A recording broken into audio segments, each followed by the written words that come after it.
अगला सवाल जो है वो ये है कि किस जानवर का खून नजिस है और किसका पाक है। अर्ज़ करूँ आपकी खिदमत में कि इसका कानून बहुत आसान है। हर उस जानवर का खून नजिस है कि जो खून जहिंदा रखता हो। दुरुस्त। जो भी जानवर छोटा हो या बड़ा हो, चूहा इतना सा जानवर है लेकिन खून जहिंदा रखता है, उसका खून भी नजिस है। आपने मारा, वो पिचक गया ज़मीन के साथ, उन तो जाहिर बात है भेजा खुलेगा तो खून तो निकलेगा ना उसका। वो खून आपकी घर की ज़मीन को लग गया तो आपकी ज़मीन घर की नजिस हो जाएगी। फ़र्क नहीं पड़ता छोटा हो या बड़ा हो, अगर खून जहिंदा रखता है तो हर खून जहिंदा रखने वाले हैवान का खून नजिस है। चाहे वो दरियाई जानवर हो, चाहे वो खुश्की का जानवर हो, छोटा हो, बड़ा हो, हवाई हो, ज़मीनी हो, हर तरह के जानवर प्लस इंसान उसके अंदर शामिल हैं। क्योंकि इंसान का भी बिलाखिर खून तो खून जहिंदा ही है। वीडियोस देखी होंगी आपने ज़िबा होते हुए इंसानों की, दाइश वाली। तो बिलाखिर इंसान का और हर उस हैवान का कि जिसका खून जहिंदा है, खून नजिस है। इसके अलावा इसका मतलब क्या हुआ कि अगर खून जहिंदा है तो खून नजिस है। इसका मतलब ये हुआ कि अगर खून जहिंदा नहीं रखता तो उस हैवान का खून नजिस नहीं है। मसलन क्या मतलब, फ़र्ज़ करें वही जो मिसालें दी आपने, जो है वो छिपकली देखी आपने, जूता मारा वो वहीं चिपक गई, दीवार पे खून लग गया, दुरुस्त, आपके जूते पे खून लग गया, आप बेध्यानी में उसी जूते से घूमती फिर रही हैं पूरे घर में, 4-6 कदम और खून आगे बढ़ गया, तो ये सारे का सारा क्या नजीस हो जाएगा? कहते नहीं, ये अच्छा किया आपने बिल्ली को नहीं मारा, आपने बकरी इसको छिपकली को मारा। लिहाजा क्योंकि खून जहिंदा नहीं है उसका, लिहाजा ना दीवार नजीस हुई, ना आपका जूता नजीस हुआ, ना आपकी ज़मीन नजीस हुई, कुछ भी नजीस नहीं हुआ। और इसी दौरान इसी नजासत ना फैलने के साथ साथ एक अदद छिपकली इस ज़मीन से कम हो गई। दुरुस्त। आ रहे हैं मच्छर, अभी आ रहे हैं, इंतज़ार करें मच्छर के आने का। दुरुस्त। इसी तरीके से मतलब मछलियाँ हैं, मछली लेने गई आप, वो साफ़ कर रहा था, उसकी छींट उड़ी खून की, वो आपके कपड़ों पे लग गई, कोई मसला नहीं, आपका कपड़ा पाक है, आप उसी कपड़े के साथ नमाज वगैरह पढ़ सकते हैं, उसमें कोई हरज नहीं होगा।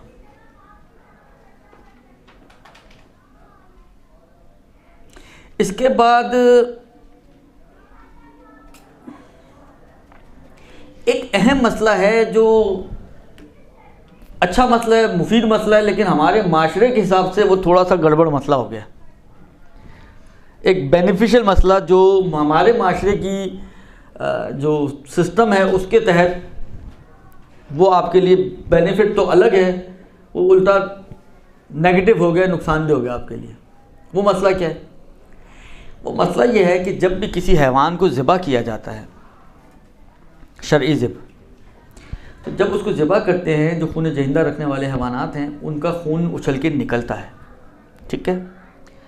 शरीयत ये कहती है कि जो खून नॉर्मली जितना निकलना चाहिए उतना अगर निकल जाए तो अंदर रह जाने वाला खून पाक है। मतलब फ़र्ज़ करें एक बकरे में 2 किलो खून होता है बिलफर्ज, और नॉर्मल अगर, क्योंकि देखिए अब नॉर्मल ये है कि मतलब फ़र्ज़ करें आपने बकरे को स्लोप पे रखा हुआ है और उसका गर्दन ऊंची है और उसका जिस्म नीचे है, जैसे आजकल मुर्गियां ज़िबा करते हैं, जिन्होंने देखी हो, यूँ लटकाते हैं डब्बे में। हालांकि अगर किबले विबले सारी चीज़ों को भी हम छोड़ छाड़ दें तो लटकी हुई मुर्गी के ऊपर छुरी फेर दी, अब मौका कहाँ मिलता है उसका खून निकलने का? खून तो अंदर चला जाएगा, लेकिन फ़ौरन छोड़ देते हैं, इम्कान है कि निकल भी जाता हो, लेकिन जो सिस्टम है वो उसी में लथपथ हो रही है और सारे आखिर वो नजासत इतनी फैल चुकी होती है कि जब गोश्त लाएं तो कोशिश करें इस तरीके से उसको धोएं कि वो कम से कम अगर नजीस हो तो पाक हो जाए। वैसे तो जिस तरह हमारे यहाँ माशाल्लाह पानी को बहाया जाता है तो वो हो ही जाता होगा, अगर आपकी तवज्जो आज तक नहीं भी होगी तो मुझे इत्मीनान है कम से कम कि वो हो ही जाता होगा। नॉर्मल तरीके से ज़िबा किया जाए, यानी ये कि उसका सर ऊंचा ना हो, या बाज़ औक़ात ये होता है कि जानवर सांस अंदर की तरफ खींच लेते तो निकलता हुआ खून अंदर वापस पलट जाता है, ऐसा कुछ ना हुआ हो, तो जो नॉर्मल खून जितना निकलना चाहिए, फ़र्ज़ करें 1 किलो निकल जाना चाहिए, 1.5 किलो निकल जाना चाहिए, फ़र्ज़ करें 1.5 किलो खून निकल गया, तो ये आधा किलो अंदर छुपा छुपाया रगों वगैरह में इधर उधर बचा हुआ है, ये खून पाक है, ये खून पाक है। ज़्यादा जब आप खाना पकाते हैं तो खून बाज़ औक़ात कीमा वगैरह ख़ास तौर पर हो तो आपको नज़र आएगा कि धोने के बाद भी वो फिर पिंकिश सा पानी हो जाता है उसका। अब ये खून पाक है अगर ये नॉर्मल है, तो फिर बोल रहा हूँ ज़िब नॉर्मल होना चाहिए, या हद्दे अकल आपको मतलब अल्हम्दुलिल्लाह अभी तक बकरों का नहीं पता चलता कि मैं उनको कितना लटका के काटते हैं, लटका के काटते हैं या लिटा के काटते हैं या खुद बिला किस अंदाज से काटते हैं, ये अभी तक तो ये हमें नहीं पता, तो उधर भी इम्कान है कि चल जाए। लेकिन यहाँ पे ये आपने खुद देखी है लटकी लटकाई मुर्गियाँ काटते हुए, तो उधर ज़रा मुश्किल नज़र आता है। लेकिन बहरहाल मसला ये है कि अगर नॉर्मल तरीके से जितना खून निकलना चाहिए निकल जाए तो अंदर रहने वाला खून पाक है। लिहाजा जब आप पकाएं उसको, अगर वो घुल मिल के ख़त्म हो जाए तो आपका खाना नजिस नहीं होगा कम से कम, क्योंकि मुश्किल जो आती है वो नजासत के एतबार से आती है, और ये खून पाक है अगर वो सही ज़िब हुआ है तो इसलिए फिर वो मुश्किल आपकी हल हो जाती है, खाने में खून वाली मसला। बस इस हैवान के अंदर रहने वाला खून भी पाक है, जो नॉर्मल खून निकलने के बाद अंदर बाकी बच गया है वो भी पाक है। इसके बाद अर्ज़ करूँ आपकी खिदमत में कि जो इन्होंने पूछा जी मच्छर आ गया, मच्छर का खून फ़र्ज़ करें आपके हाथ पे बैठा हुआ था, आपने मारा और वो मच्छर साहब भी गए और आप उसका जो बेचारा खून चूस रहा था वो भी बह गया, वो अब बहेगा तो आपके हाथ पर ही लगेगा, मसलन या टांग पे मारे तो टांग पे लगेगा, या चेहरे पे मारे किसी और ने देखा और मार दिया, दुरुस्त। तो खुलासा जहाँ भी ये मच्छर मरेगा तो खून तो लगेगा उसका। आगा सीसानी ये फरमाते हैं कि अगर वो खून उसने चूस लिया है और आपने उसको मारा तो ये खून क्योंकि अब मच्छर के जिस्म का खून बन गया है इसलिए ये पाक है। एक मुताहरात में एक टॉपिक आता है इंतकाल, ये इंतकाल पुरमलाल नहीं है